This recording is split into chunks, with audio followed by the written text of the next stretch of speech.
Hey there, and welcome back to another episode of Speak English Podcast. I'm David, and today we're diving into a topic that can truly transform the way you learn and use English. Let me ask you something. Are you still translating everything in your head before you speak?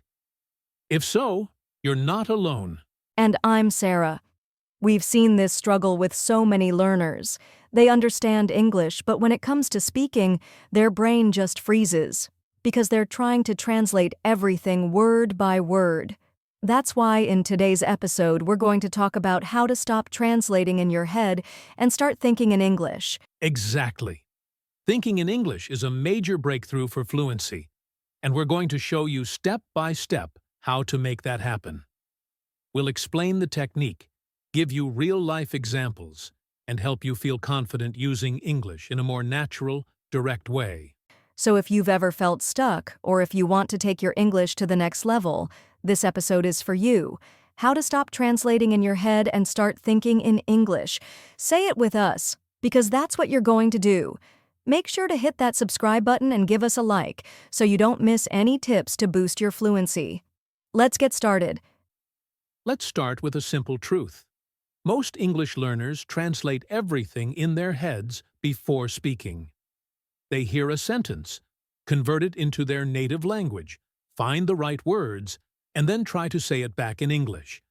This process is slow, stressful, and totally unnatural.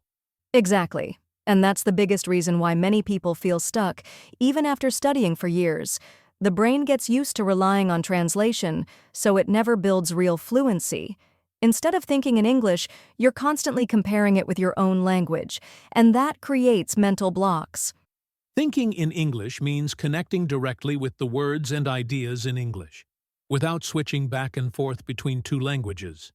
It's like creating a shortcut in your brain, where the words, images, and feelings are all processed instantly in English, making you faster and more confident. When you think in English, you're not just memorizing vocabulary. You're building internal connections that help your brain understand, respond, and interact in English naturally. It's the same process we use in our native language. We don't translate, we just speak. That's the goal here. One reason this works so well is because our brains are wired to learn through immersion and repetition, not through translation. The more we expose ourselves to English as it is used naturally, the faster we begin to process it automatically, without needing that extra step of translating. That's why this technique is a game changer. It's not just about studying harder, it's about changing how you think. When you stop translating and start thinking in English, your confidence increases, your responses become quicker, and conversations start to feel much more natural. And the good news is, anyone can do this. It doesn't matter if you're a beginner or advanced learner. The shift starts with awareness and consistent practice. It's like training a muscle. The more you think in English, even with simple things, the more fluent you become. A common example is when people try to say a sentence like, "I'm going to the store." Instead of translating each word from their native language, fluent speakers just feel the phrase in English. It becomes automatic, and that's what we're going to help you achieve in this episode. This technique isn't about speed. It's about mindset. It's okay to take your time in the beginning. What matters is that you start breaking the habit of translation. That's the first big step toward real fluency and comfort with the language. So before we move on to the next part, just remember, thinking in English is a skill you can build. It's not magic or talent. It's practice, awareness, and the right methods. And in the next section, we'll show you exactly how it looks with real, practical examples. All right, let's get practical. Imagine you're in your kitchen in the morning. Instead of thinking, "What is the English word for coffee?"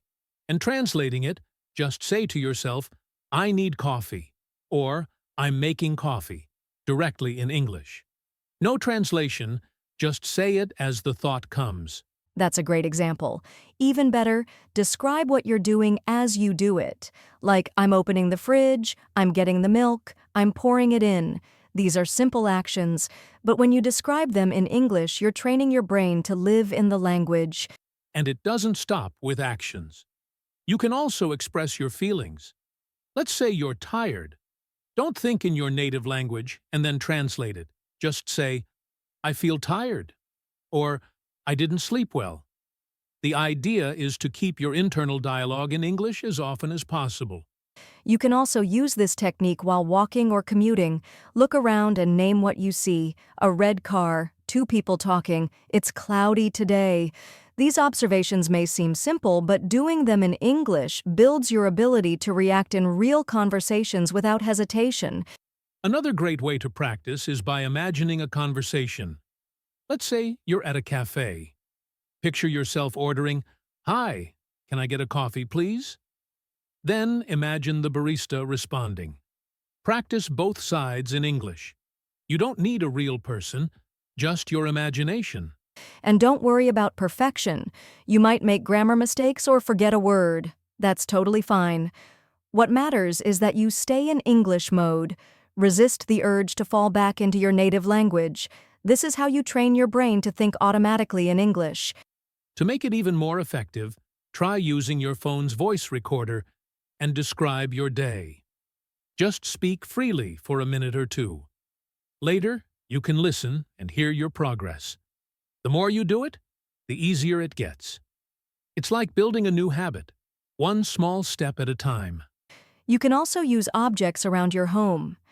Pick up a spoon and instead of translating the word, think of the spoon in English. Say something like, "This spoon is small," or "I'm using it for soup."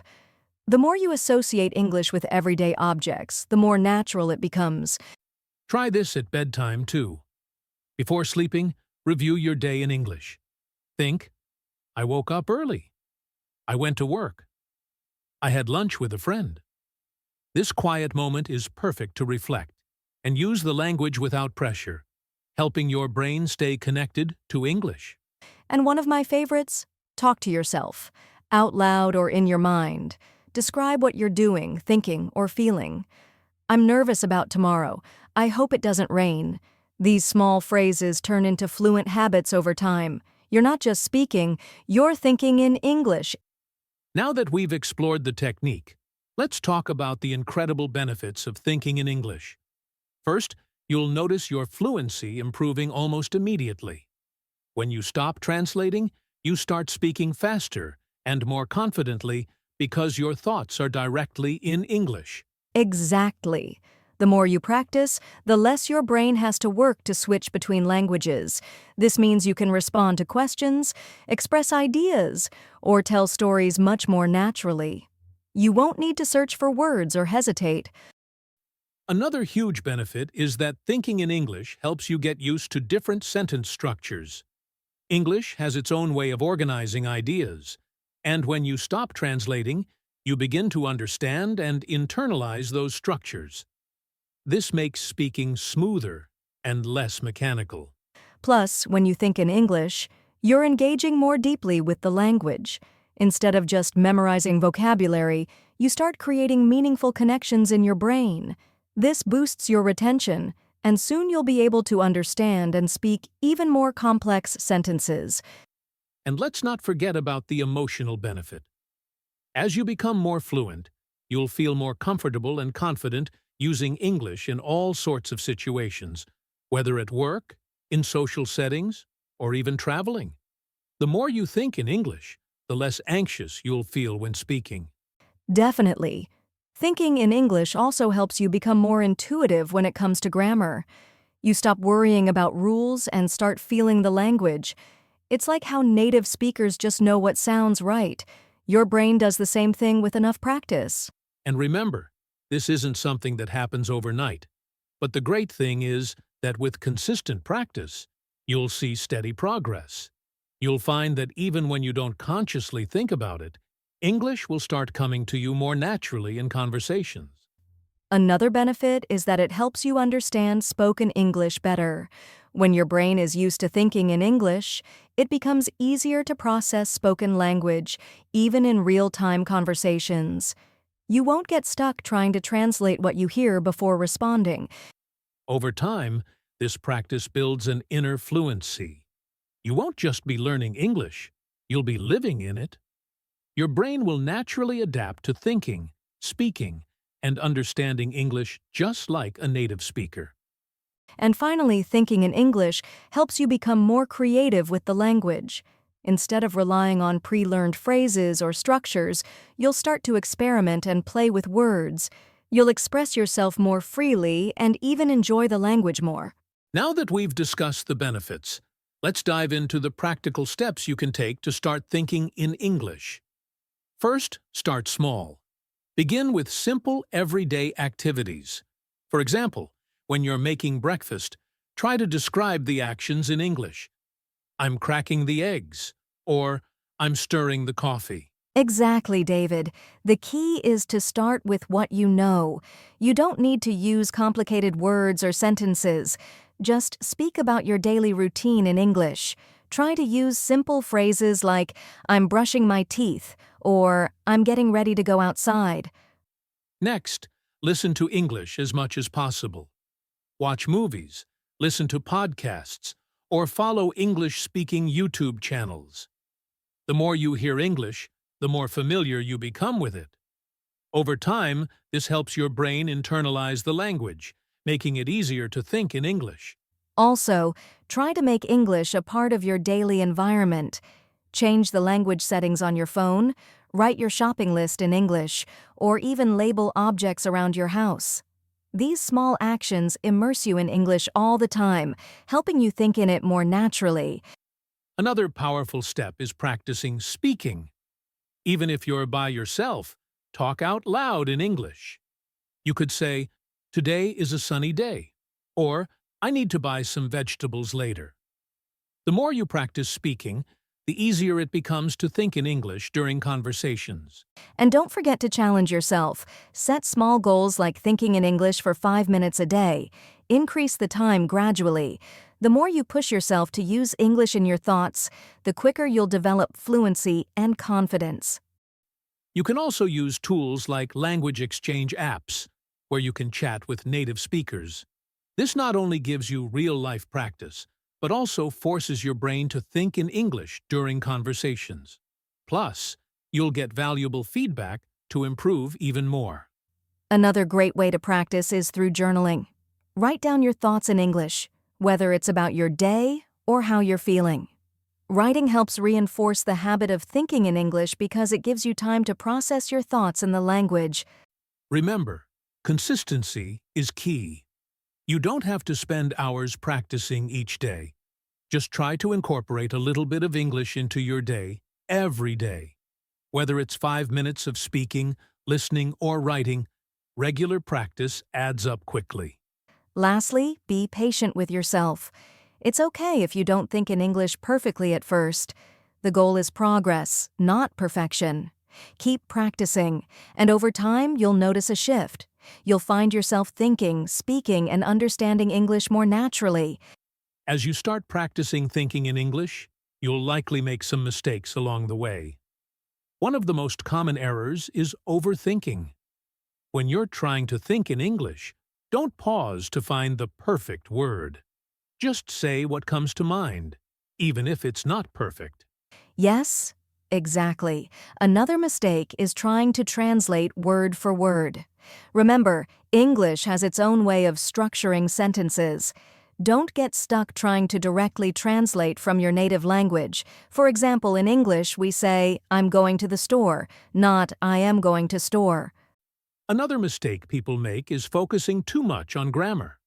While grammar is important, if you're constantly worried about getting everything correct, you'll stop thinking in English altogether. Focus on expressing your ideas first, and grammar will improve naturally over time. A common mistake is using the same phrases repeatedly.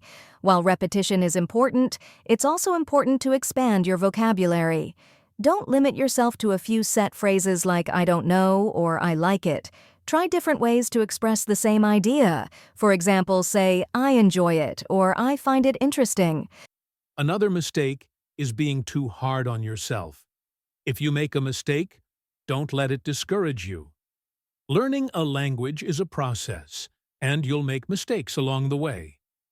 Embrace them as opportunities to learn and keep moving forward. One of the biggest mistakes is not practicing regularly. Thinking in English is a habit, and like any habit, it requires consistency. If you only try it once in a while, you won't see the progress you're hoping for. Make it a part of your daily routine, even if it's just for a few minutes a day. Another common error is not using English in real-life situations. Practice in your head is great, but if you're not using English in conversations, you're missing out. Don't be afraid to talk to native speakers, join language exchange groups, or speak to yourself out loud. Also, some people get stuck in the comfort zone of their native language. Don't rely too much on your first language when learning English. Instead, immerse yourself in English as much as possible. Read books, watch movies, and engage with content that forces you to think in English. And lastly, one mistake people make is not listening to native speakers enough. Listening is essential for developing an intuitive understanding of how English works. Make sure to expose yourself to various accents, tones, and speech patterns to get a fuller picture of the language. Remember, mistakes are part of the learning process, and the key is to keep practicing and pushing yourself. Don't be afraid to try new things and step outside of your comfort zone. That's when the real growth happens. Now, it's time for a challenge. We want you to practice thinking in English every day for the next week. Start by setting aside just 5 minutes each day to think in English about anything. It could be what you're doing at that moment, or your thoughts about the day ahead. That's a great challenge, David. To make it even more effective, try speaking out loud while you do it. This helps your brain get used to processing thoughts in English without the need for translation. Don't worry if you feel awkward at first. Keep at it, and it will get easier. We also encourage you to write down your thoughts in English. Whether it's a journal entry, a list of things you need to do, or a short story, writing in English forces you to think in the language. This will help reinforce the habit of thinking in English. And don't just practice when you're alone. Try to have small conversations in English with friends, family members, or even online. The more you speak, the more natural it will feel to think in English. And if you make a mistake, just keep going. Another fun way to challenge yourself is to set a timer for 5 minutes and speak non-stop in English. Talk about your day, your goals, or your thoughts. The goal is to get your brain used to thinking in English without hesitation. You'll be amazed at how much you can say in 5 minutes. A great addition to this challenge is to make English a part of your environment. Change the language settings on your phone or put up sticky notes around the house with English words and phrases.